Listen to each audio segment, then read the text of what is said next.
The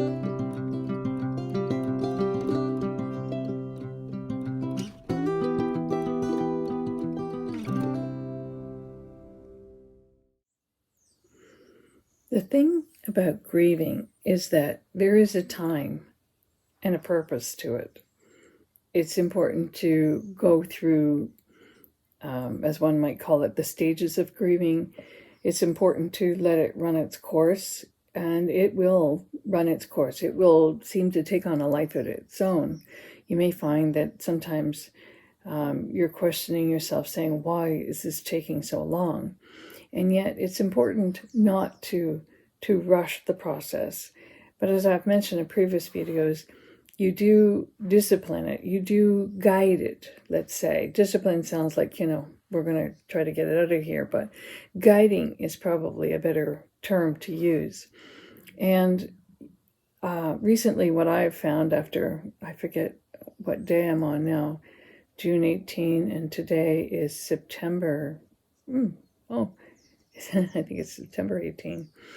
Anyways, whatever that amount of time is, you can figure it out. I reached a place where I said, look, I have to stop putting a time limit on it. I have to stop saying, look, it should be over by now. It should be done.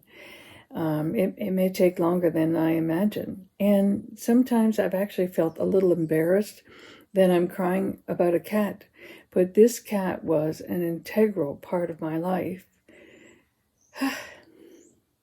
As any person who's ever had a close bond with a pet knows. So to those people, there's no apology. And I've had to say to myself, let yourself off the hook. This is what's happening in your life. So you take the time limit off. And you bring in the elements of joy in life that you still have, and you find a balance. And eventually the grip of grieving loosens in its power to hold on to you, which is a natural phenomenon, and you can't make it happen.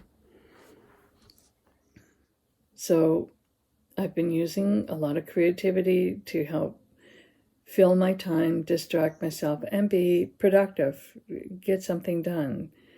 You don't want to find yourself just sort of wallowing in grieving. So you distract yourself.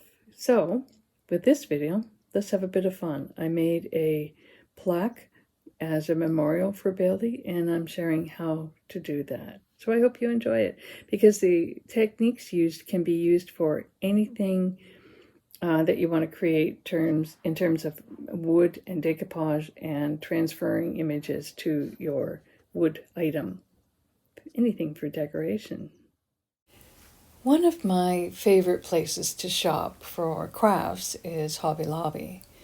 Now, I live in Canada, so the best craft store we have here is Michael's, but I love to go down in over the border, which I can do within a couple of hours from where I live, and visit the Buffalo area, Cheektowaga, Lewiston, and drop into a Hobby Lobby. Sometimes my husband and I, we will book an overnighter and go down just for that reason, just so I can go shop at Hobby Lobby. I set a budget for myself, and I pick up as many supplies as I think that I can actually use, which is important, because often we shop and we pick up stuff that we think we're going to use, and then it sits somewhere because we lack the motivation to get it done. However, I make a list, I do my shopping, and I also tend to pick up products that I know are not available in Canada. For example, in knitting and crocheting, I like to pick up a lot of the natural cottons, and there's a huge variety at Hobby Lobby. So one of the things I have picked up are wood pallets, and I sand down the edges, and in this instance, I used it to make a plaque, a memorial plaque for Bailey's garden, where it's her resting place out there. Some time ago, I purchased a micro sander. It's just a tiny little sander, and I call it a finger sander. And I purchased it from Amazon. I use it to, or it's very useful to sand fine edges and get into small spaces, and I just find it easy to handle.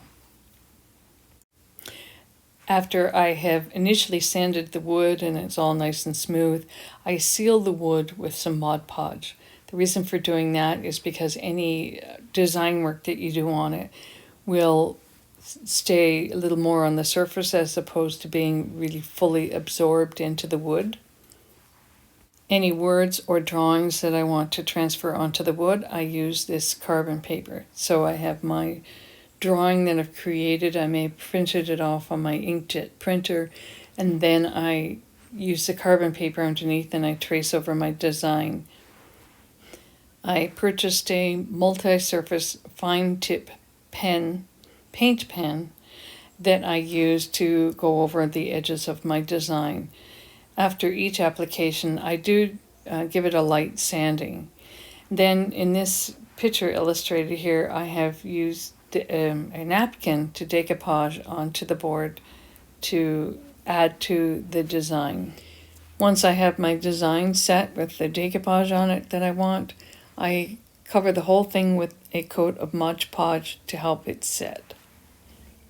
The next step is to give it a light sanding once again, which helps smooth out the surface.